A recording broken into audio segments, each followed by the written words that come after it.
मंत्र और कुछ प्रयोग समझने का प्रयास किया है, मगर इस संबंध में दो तीन बातों की ओर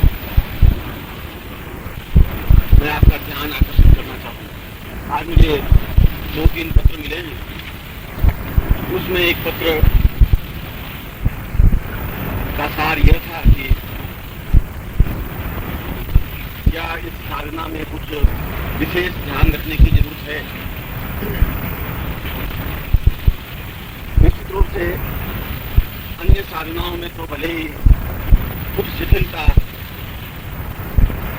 चल सकती है, यद्यपि साधना में शिथिलता शब्दों का समावेश होता नहीं, मगर बगलामुखी साधना में तो पूर्ण रूप से साधक को ध्यान रखने की जरूरत होती है। यदि उसमें थोड़ी भी शिथिलता बढ़ती गई तो साधना में सफलता तो नहीं मिलेगी, मगर उसका नुकसान भी हो सकता है। मैंने हो सकता सब लगाया है, होगा सब नहीं लगाया। इसलिए मुख्य रूप से तीन चार बातों की ओर साधक को ध्यान रखना चाहिए, चाहे वो यहाँ करें, चाहे वो घर पर साधना करें, चाहे और किसी प्रकार की बगलामुखी से संबंधित प्रयोग करें। तो जहाँ बगलामुखी साधना का प्रयोग की बात है, वहाँ पर साधक को चाहिए कि वह निश्चित रूप से पीले वस्त्र धारण करके ही साधना करे। धोती हो तो पीली हो, ओढ़ने का वस्त्र या उत्तरीय या धोती ओढ़े तब भी पीले रंग की धोती ओढ़े। अगर दीपक लगावे तो रुई को पहले ही पीले रंग में रंग करके फिर सुखा दे और फिर उसकी रुई की बाट बनावे और दीपक लगाए।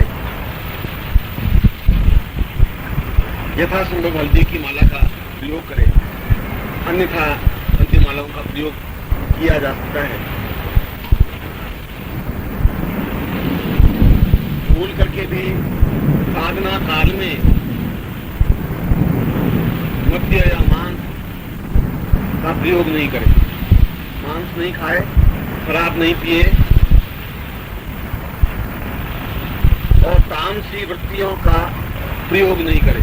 तामसी भोजन का, लहसुन है, प्याज है, कांदा है और इसी प्रकार की उत्तेजक जो पदार्थ हो, बहुत ज्यादा नमकीन तली हुई चीजें, इसका कम प्रयोग करें। ब्रह्मचर्य व्रत का पालन करना उसके लिए अत्यधिक आवश्यक है। और आज के माहौल में कई घरों में रजस्वला के बारे में इतना ध्यान नहीं रखा जाता है।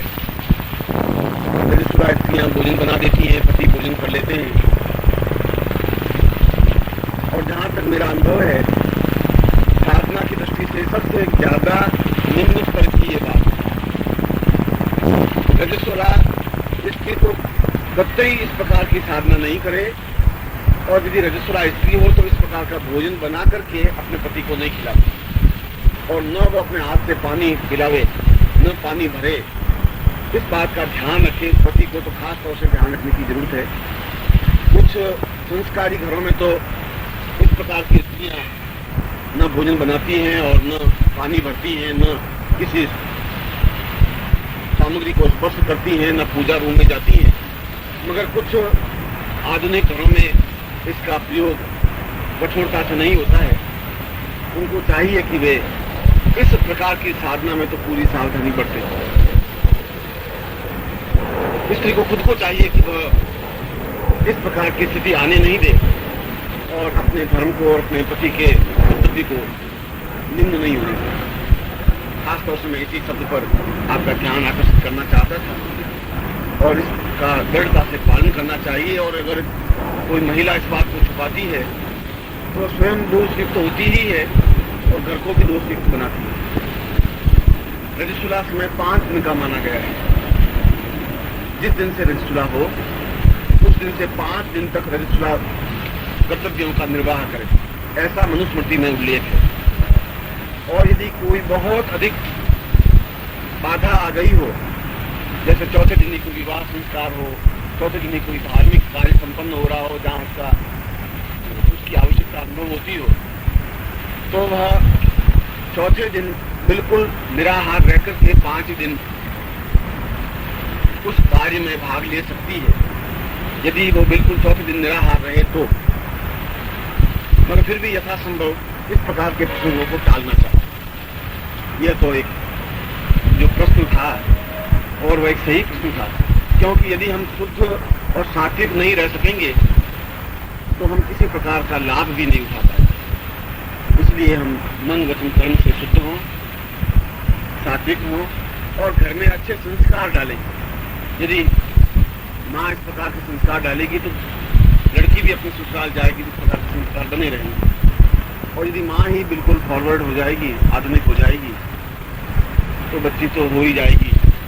इसलिए माँ बाप का एक कर्तव्य है कि वे अपने स्वयं के धर्म का पालन करें। यह एक प्रासंगिक बात थी और एक आवश्यक बात है। दूसरा एक प्रश्न साधक ने पूछा है कि आपने प्रवचन के दौरान कहा कि दतिया के वे योगी और इस प्रकार से वे जो ही अपना कपड़ा हटाते हैं और शत्रु का मृत्यु हो जाती है।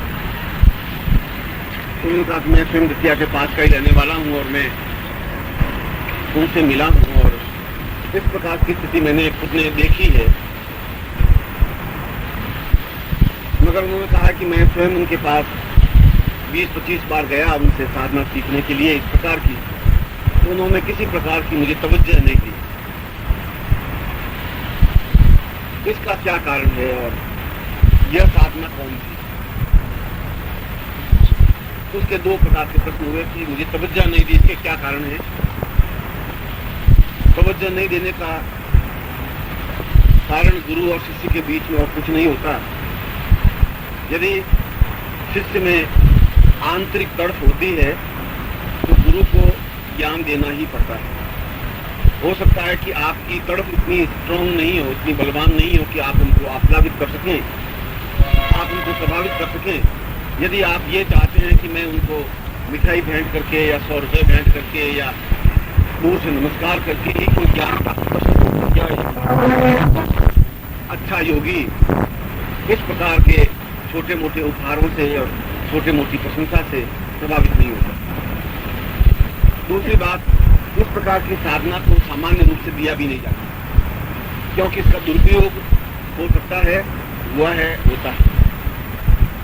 इसलिए वह गुरु स्वयं कई बार परख लेता है कि यह शिष्य बिल्कुल सही है और मेरी विद्या का दुरुपयोग नहीं करेगा, तभी वो इस प्रकार की साधना सिखाता है। मगर मेरे कथन की यह पुष्टि तो होती है कि वे हैं, क्योंकि मैं तो उनसे मिले हुए करीब 3-4 साल हो गए, मगर उनका शरीर शांत नहीं हुआ, इतना मुझे ध्यान था। मगर वो कोई, मैं ऐसा नहीं कह रहा हूँ कि वे अद्वितीय साधक हैं, ऐसा कुछ नहीं कह रहा हूँ। वे श्रेष्ठ साधक हैं और भी ऐसे कई साधक हैं, बस एक नाम उल्लेख मैंने किया है।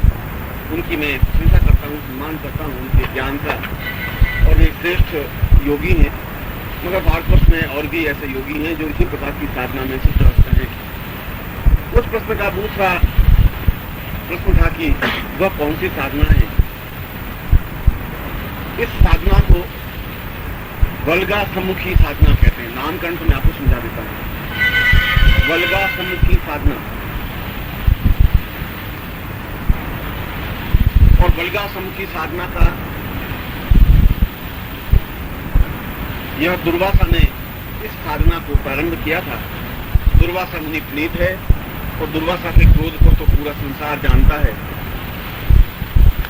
और उन्होंने इसी साधना के बल पर यक्ष के 60,000 पुत्रों को समाप्त कर दिया।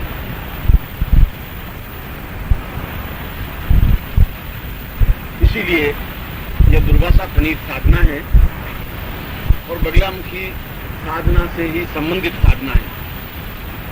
यद्यपि यह थोड़ी तीक्ष्ण साधना है और केवल 3 दिन की साधना है। इस प्रकार की साधना में जब वो साधक सिद्ध हो जाता है तो वह अपने नेत्रों को, जब वो प्रयोग करना चाहता है तो अपने नेत्रों को बंद कर लेता है और आग्नेयास्त्र विद्या द्वारा या आग्नेयास्त्र मंत्र द्वारा अपनी आंखों में आग्नेयास्त्र भर करके या आग्नेयास्त्र सिद्ध करके क्यों ही वह दृष्टि निक्षेप करता है, दृष्टि डालता है, तो जिस व्यक्ति पर दृष्टि पड़ती है वो व्यक्ति समाप्त हो जाता है। जिस फोटो पर दृष्टि डालता है तो वह व्यक्ति समाप्त हो जाता है जिसका वह फोटो होता है। उसने प्रश्न में ऐसा लिखा नहीं है कि वह साधना आप बताइए, इसलिए मैं साधना बता नहीं रहा। अगर मैं लिखा होता तो मैं बता देता। जितना प्रश्न किया है उतना मैंने उत्तर दे दिया। मैं इन दोनों बातों के साथ साथ सुबह मैंने एक विशेष प्रयोग आपको समझाया था, उससे संबंधित भी एक पत्र है और उस पत्र में कहा है कि आप हमारे गुरु हैं, और फिर उन्होंने 5-10 विशेषण उसमें लिख दिए थे कि आप महान हैं, आप ऐसा हैं, आप ऐसा हैं। यह तो मैं समझ रहा हूं कि उन्होंने क्यों लिखा था, मगर उसके आगे यह था कि आप उस दिन साधना शुक्रवार को कराएं तो संकल्प वगैरह आप स्वयं कराएं। आपने दिखा तो मैं दिया है, मगर आप स्वयं कराएं। तो यह दूसरी लाइन की पृष्ठभूमि के लिए पहली 5-6 लाइनें लिखी थी, वो अगर नहीं भी लिखते तब भी मैं इस प्रयोग को करवा देता, बड़ी बात नहीं थी। इसलिए उस दिन जो संकल्प या जो प्रयोग होगा तो प्रारंभिक प्रयोग में करवा दूंगा, फिर आप मंत्र जाप कर सकते हैं।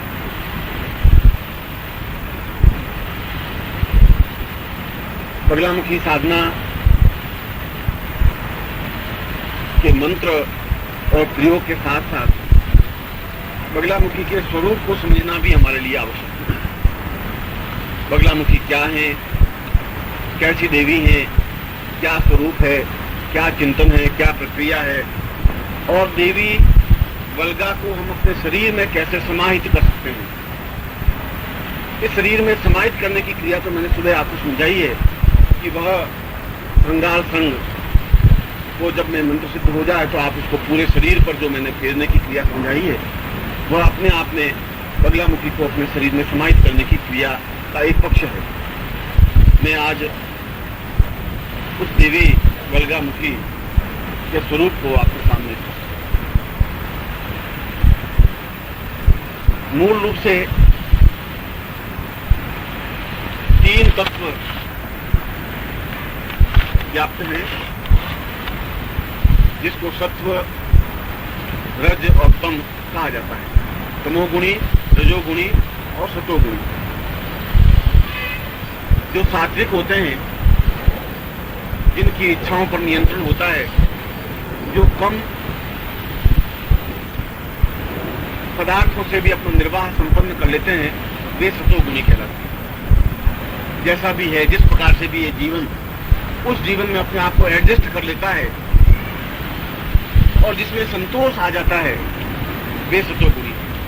जो भले हैं, दूसरों पर मदद करने वाले हैं, सहायक हैं, दूसरों की हित चिंतन में लगे रहते हैं, वे सतोगुणी। दूसरे रजोगुणी, जिनका व्यवहार आडंबर युक्त होता है, जो राजाओं की तरह रहने के अभिलाषी होते हैं, उनको रजोगुणी कहा जाता है। घर में भले ही कुछ नहीं हो मगर बाहर आडंबर उनका बहुत रहता है। वे छोटी सी बात को भी बहुत बड़ा चढ़ा करके कहते हैं। हमारे यहाँ पर राजस्थान में एक कहावत है, ओसवाल जाति होती है वैश्य वर्ग में, उनके बारे में कहावत है कि वे